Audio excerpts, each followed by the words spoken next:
All right, let's get into this LaMelo saga. So LaMelo Ball has grown increasingly frustrated with the organization and is open to a trade away from the franchise. Multiple league sources told Yahoo Sports. That's from Kelly Iko, who's a national NBA writer for Yahoo Sports. Now, the numbers have been tricky with LaMelo to start the year. He's got hurt again to start the year. He hasn't been good since he came back. He's just 5 for 24 from 3 over the last 8 games. Got benched at the tail end of regulation in the last one. He's down to just a bit over 27 minutes per game over the last 3 games. But the team has been flatly better when he's on the floor. Even just in that 3-game span where the Hornets went 0-3, they won LaMelo's minutes by 12. They have a +7 net rating, meaning they're outscoring opponents by 7 points per 100 possessions when LaMelo Ball's on the floor. They have a 124 offensive rating, according to Cleaning the Glass, when LaMelo Ball's on the floor.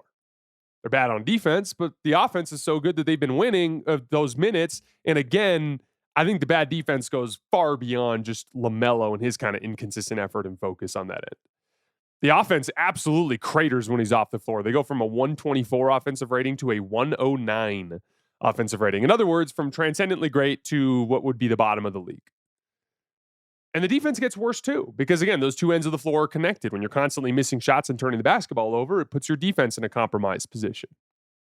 Now, I will freely admit, I'm personally not the biggest LaMelo Ball fan in the world. But I do think he's an undeniable offensive talent. He's kind of the definition of a modern offensive engine, a guard that can push pace consistently, that generates tons of advantages, basically by just running action and relentlessly making the reads that set your teammates up with closeouts and 4-on-3s, any sort of advantage that a basketball player can capitalize on at a much higher rate than he would if he doesn't have an advantage. That's what causes the offensive rating numbers you see to be so much better when he's on the floor versus off. Now, he's a flawed young player. His shot selection on the ball can be downright silly sometimes. I think that prevents him from being as efficient as he's capable of being. His defensive effort is inconsistent. Not super uncommon for a young guard. I think he can make some plays there. He's got good size and length, and he's fast. And when he can make plays when he's engaged on that end, but there's not much in the way of possession to possession discipline. And he needs to get his body right if he wants to stay on the floor. Now let's zoom in on Charlotte real quick.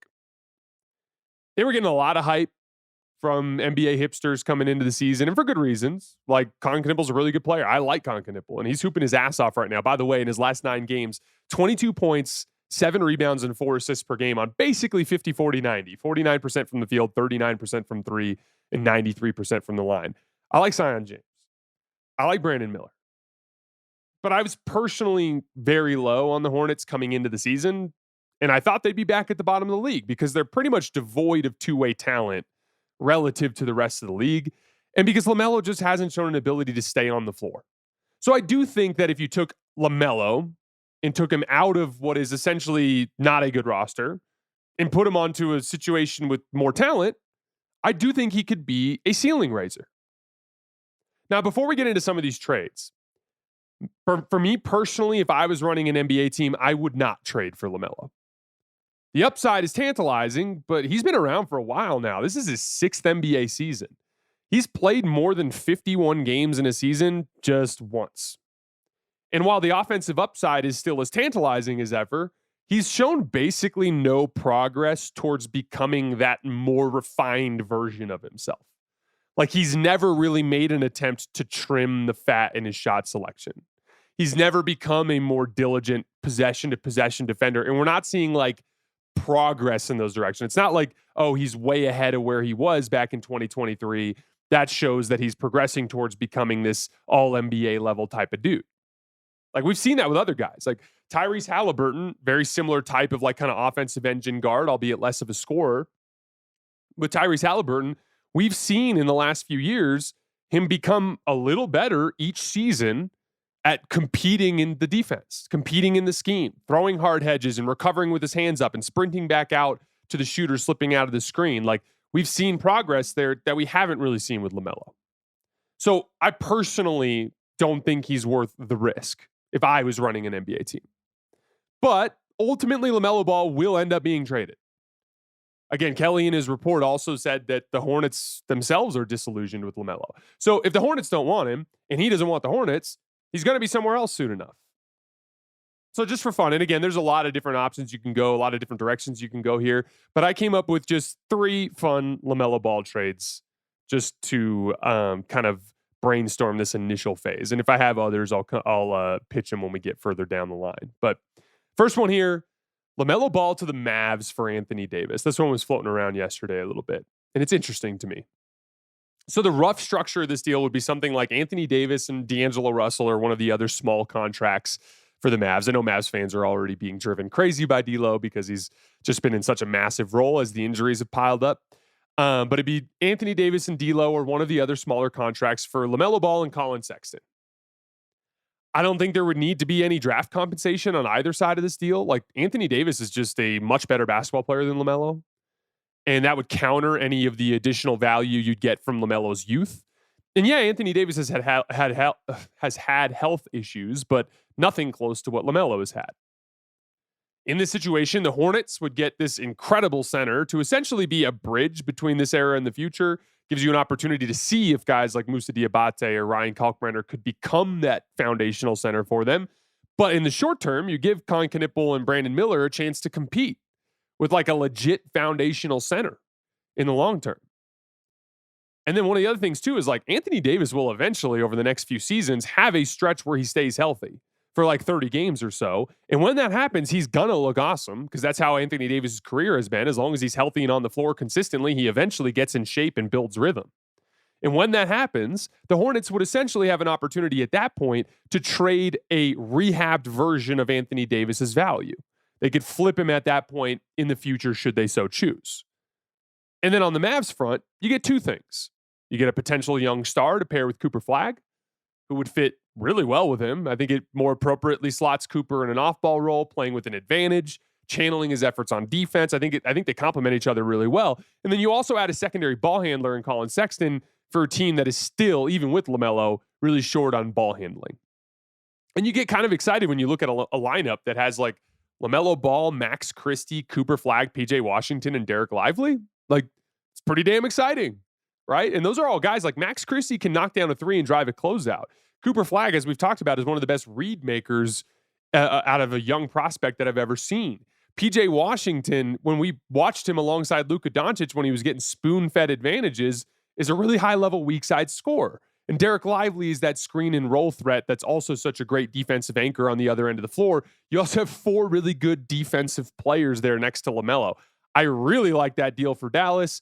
And I think you could talk yourself into it if you're Charlotte, is getting out of the LaMelo business, getting a guy that kind of makes you a more serious basketball team in the short term. And if you look at both of those guys as guys with flawed trade value, right? Anthony Davis, older, had some injury issues. LaMelo, somewhat of a kind of like a mercurial type of player who also has injury issues. They both kind of have low value right now. But if you get Anthony Davis and you rehab his value, you could potentially trade him for more down the line. Next LaMelo Ball trade. The Warriors make up for the James Wiseman mistake. This one would be a little bit more complicated to pull off. Like, the foundation of the trade would essentially be LaMelo Ball for Jonathan Kuminga, but it would get tricky from there. The Warriors would have to aggregate some salaries, and they don't have a lot of salaries to aggregate because of their 3 massive contracts. So it'd probably be like Buddy Hield and Moses Moody added to the deal. And you hate to lose a guy like Moses Moody in a deal like that, but you'd basically have to if you wanted to get a guy like LaMelo. And the Hornets would have to clear some roster spots in order to make this all happen. But once again, similar to the Dallas trade, I don't think there'd have to be too much in the way of draft compensation going either way. Like, if you're Charlotte, Moody and Kuminga is a really nice return for LaMelo. And essentially, if you look at it from both perspectives, Charlotte would get a really nice power forward prospect to pair with Brandon Miller. I think they'd eventually get off of Miles Bridges in a separate deal. I think Kuminga, just because of his first step quickness, and he just has like a little bit more of that, I'll actually say he has considerably more like one-on-one potential in the big picture. I think he's a prospect that I like better than a guy like Miles Bridges. And Moses Moody's like an awesome 2-way wing to help bolster them on both ends of the floor. Golden State would get a legitimate secondary shot creator off of Steph. I think it'd be kind of clunky at first, but You could argue the short-term returns would not be very good, but at the very least, they'd have a foundational piece to look at for the era after Steph, the guy you build the offense around when Steph retires. Now, once again, to be very clear, if I ran the Warriors, I would not do this deal. But I could totally see Joe Lacob stepping in and making something like this happen, just with some of the control that he has on the team. The last trade that I'll pitch to you guys today, the Spurs partner LaMelo with Wemby. So this deal would essentially just be De'Aaron Fox for LaMelo Ball. It might involve a 3-team construct where De'Aaron Fox gets rerouted. That kind of just depends on what value Charlotte would see in De'Aaron Fox. Fox is only 27, so maybe Charlotte would give it a shot with him, but I could see him getting rerouted. But I like the idea in theory for San Antonio. They get a legit offensive engine to pair with Victor Wembanyama. They could get the deal done without having to give up any of their other young guards. You can keep a Dylan Harper and Steph Castle as essentially insurance. It kind of like solves your timeline issue in the sense that, like, I think Steph Castle and Dylan Harper are both guys that have potential to become all-stars in this league. But it might be 3-4 years before they get to that level. And Victor Wembanyama is ready to be first-team All-NBA this season. He's ready to be competing for a championship this season. And so you have this like kind of upside in the sense that you get this big offensive engine type of weapon in LaMelo that can grease the wheels for you on offense. You can completely support him on the defensive end of the floor because you have such big athletic guards and because you have Victor Wembanyama underneath the basket.